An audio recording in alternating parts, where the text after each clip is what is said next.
mahasiswa 12020524782. Saya sebagai pemateri pertama dari pemakalah kelompok 6 dengan judul Pegadaian.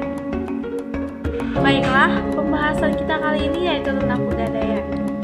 Jadi, gadai menurut Undang-Undang Hukum Perdata pada pasal 1150, gadai adalah hak yang diperoleh seseorang yang mempunyai piutang atas suatu barang bergerak. Barang bergerak tersebut diserahkan oleh seseorang yang mempunyai hutang atau oleh orang lain atas nama orang yang mempunyai hutang. Adapun pengertian pegadaian menurut para ahli adalah dari yang pertama yaitu Sigit Triandaru. Pegadaian merupakan satu-satunya badan usaha di negara Indonesia yang secara resmi memiliki izin dalam melaksanakan aktivitas lembaga keuangan yang berupa pembayaran dalam bentuk penyaluran dana kepada masyarakat berdasarkan hukum gadai. Yang kedua yaitu dari Subagio. Pegadaian merupakan suatu lembaga keuangan bukan bank yang memberikan kredit kepada nasabah atau masyarakat dengan menggunakan corak khusus, yakni dengan hukum gadai. Pegadaian merupakan salah satu badan usaha milik negara, yaitu BUMN, yang memberikan pelayanan ke masyarakat luas dan memupuk keuntungan atas dasar peraturan perusahaan. Keberadaan pegadaian juga diharapkan dapat menekan munculnya lembaga keuangan non-formal yang cenderung merugikan masyarakat, seperti pegadaian gelap, bank gelap, rentenir, dan lain-lain. Sedangkan pegadaian syariah adalah kegiatan gadai syariah atau RAN, yaitu menahan salah satu harta dari si pinjam yang diperlukan sebagai jaminan atas pinjaman yang telah ia terima. Dalam gadai syariah ini, barang yang ditahan mempunyai nilai ekonomis, dan pihak yang menahan akan memperoleh jaminan untuk mengambil seluruh atau sebagian piutangnya. Baiklah, sekian penjabaran yang dapat saya sampaikan. Lebih dan kurangnya saya mohon maaf. Penjabaran selanjutnya akan dilanjutkan oleh Syahrizal Badri Sitakar selaku pemateri kedua. Saya akhiri, wassalamualaikum warahmatullahi wabarakatuh. Waalaikumsalam warahmatullahi wabarakatuh. Saya Syahrizal Badri Sitakar dari kelas G Ekonomi Syariah, nomor NIM 120205149223. Di sini saya akan melanjutkan pembahasan dari Zahra Arina Izni, yaitu tentang fungsi dan tujuan pegadaian. Fungsi pegadaian yang pertama, sebagai pengelola penyaluran dana pinjaman yang berdasarkan atas dasar hukum gadai dengan cara yang mudah, cepat, dan aman. Yang kedua, untuk mengelola semua bentuk keuangan, kepegawaian, perlengkapan, pendidikan, dan pelatihan. Yang ketiga, untuk menciptakan dan mengembangkan suatu usaha-usaha yang menguntungkan bagi pegadaian itu sendiri dan masyarakat pada umumnya. Yang keempat, untuk mengelola sebuah organisasi dan tata cara dalam pelaksanaan pegadaian. Yang kelima, untuk pengembangan dan pengawasan dalam sebuah pengelolaan pegadaian. Selanjutnya, tujuan pegadaian. Yang pertama, untuk melaksanakan dan menunjang sebuah kebijaksanaan dan program pemerintah di bidang ekonomi, di bidang pembangunan nasional yang melalui penyaluran pinjaman atas dasar hukum gadai. Yang kedua, untuk mencegah timbulnya praktik ijon, pegadaian gelap, riba, dan pinjaman tidak wajar lain sebagainya.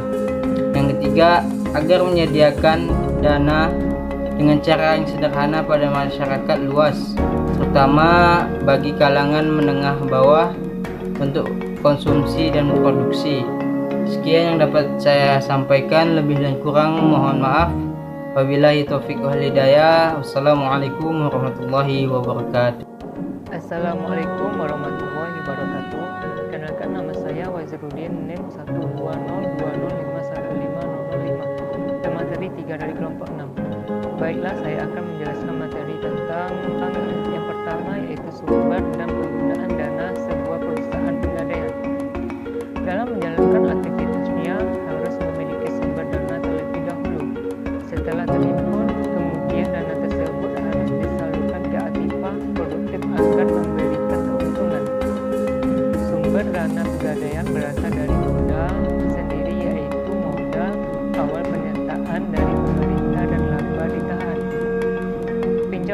pendek berasal dari perbankan dan pihak lainnya. Penerbitan obligasi instrumen surat utang diterbitkan dengan tujuan menghimpun dana dari masyarakat, kemudian memperoleh imbalan berupa bunga. Penggunaan dana ini dilakukan untuk hal seperti uang kas, jasa pembiayaan, operasional perusahaan, pembelian aktiva tetap, investasi. Tips mengajukan pinjaman ke Pegadaian, yaitu 1. Tentukan jumlah pinjaman yang diperlukan. Tujuan seseorang meminjam uang berbeda-beda. Ada yang untuk membiayai biaya pendidikan anak, modal usaha, atau sekedar memenuhi kebutuhan harian. Ketahui tujuanmu meminjam uang agar jumlah yang dipinjam sesuai dengan yang dibutuhkan.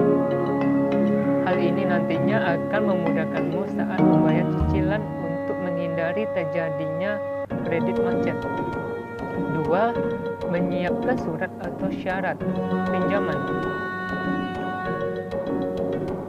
Menyiapkan surat atau syarat peminjaman Pegadaian menetapkan beberapa syarat khusus bagi peminjam, pada umumnya berupa kartu keluarga dan kartu identitas, tapi tidak menutup kemungkinan adanya syarat lain.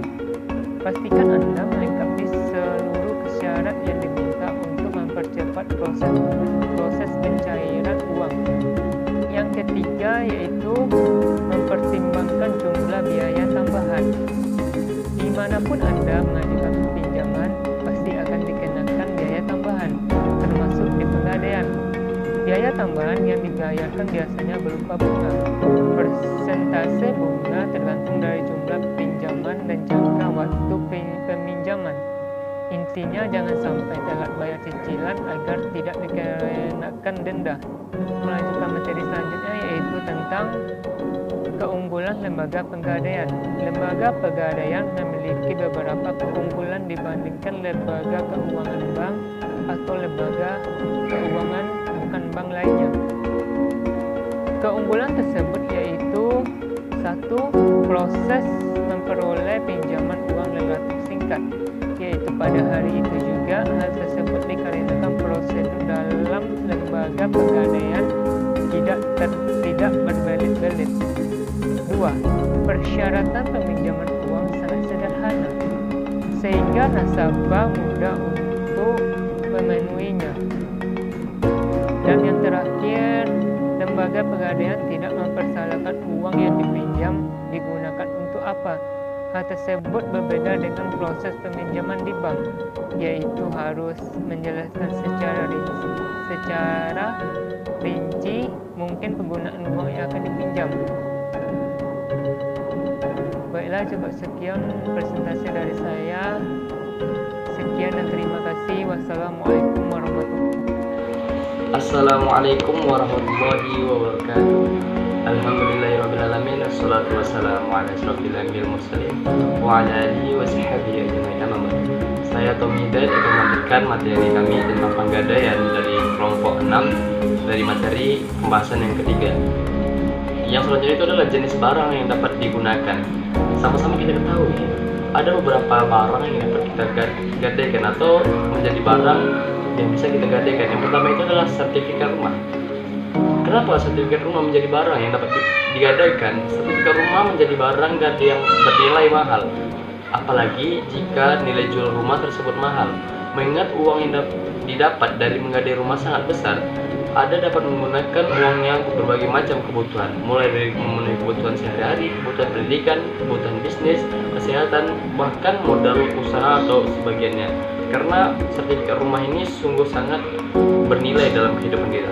Kemudian ada pun yang kedua itu adalah sertifikat tanah. Sertifikat tanah sama halnya seperti sertifikat rumah, namun yang ini sertifikat itu tanah. Meskipun harga tanah naik setiap tahun, tapi nilai jual tidak lebih mahal dari nilai jual rumah. Besarnya nilai gadai tanah diperoleh tergantung dari taksiran PBB tanah tersebut. Itu berupa seperti letak tanah, strategis atau tidaknya, atau bahkan bagaimana kondisi tanahnya. Begitulah dari menentukan nilai gadai dari sertifikat tanah. Kemudian ada yang ketiga itu adalah kendaraan bermotor. Yang sama-sama kita ketahui, kendaraan bermotor itu adalah hal yang paling penting di zaman kita sekarang ini, karena kita kemana-mana itu membutuhkan kendaraan bermotor. Sebagian besar masyarakat Indonesia memiliki kendaraan motor, dan tentunya kendaraan motor menjadi hal utama yang dapat kita gadaikan untuk meminjamkan atau untuk mendapatkan sesuatu. Yang keempat itu adalah perhiasan.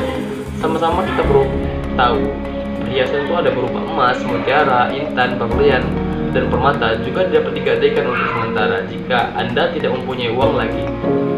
Proses penggadaian perhiasan juga sangat mudah, terutama emas, karena nilai jualnya cukup tinggi. Dengan melampirkan fotokopi identitas saja, maka uang yang ingin dipinjamkan dengan cepat bisa cair. Kemudian itu adalah yang kelima, itu adalah alat-alat elektronik.